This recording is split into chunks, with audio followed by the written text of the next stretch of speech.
Everything sure does seem a lot better around the Jets these days. There's optimism. There's reason for hope.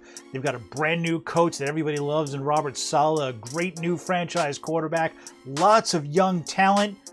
Yeah, of course, things are never that simple when it comes to the Jets. This is a rebuilding project after last year's 2-14 mess, and as everyone knows, when you start over, it doesn't usually start well, and that's probably the case here because for all the optimism and all the excitement that Saleh has brought to the Jets, as much as his presence just inspires confidence and has people believing they're heading in the right direction, the truth is he's going to be coaching a very, very young team. And it's not just Zach Wilson, the rookie quarterback.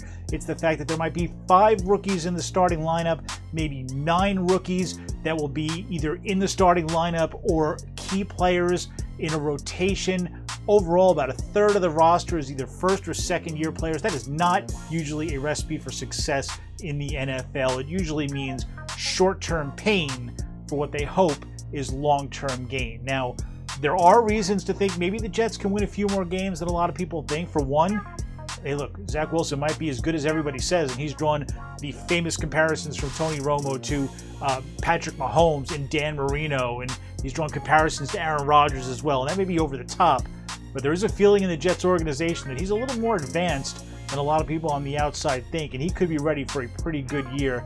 He certainly has the weapons around him.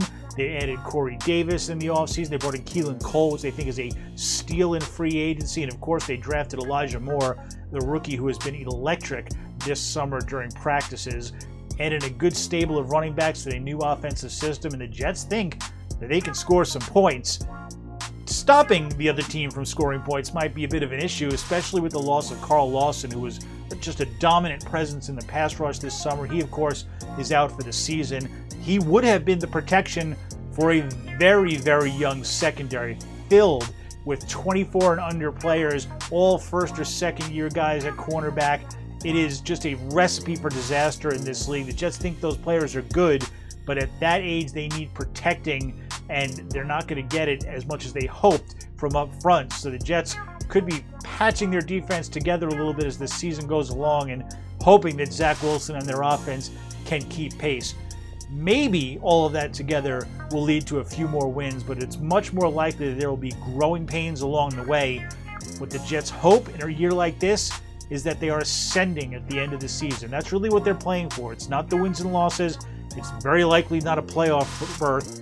What it mostly is that they want to see progress, so at the end of the season, they look like they could possibly be a contender in 2022, and that they get a sense that Zach Wilson has done a lot to get better as the season went along, and that they're sure by the end of the year that he's the right guy.